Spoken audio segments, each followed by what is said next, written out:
Мә қыздар, мынау Құлсарыдағы мост қой. Жаман болып жатыр, Құдай сақтасын, кәдімгі дейтін. Жігіттердің жасаған еңбектері, түнмен күнмен жүрген еңбектердің бәрі далаға еш кетіп жатыр.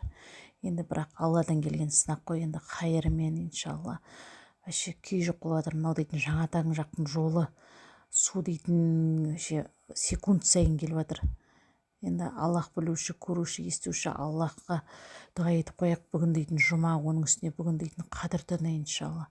Алла тағала баршамыздың дұғамызды қабыл етсін.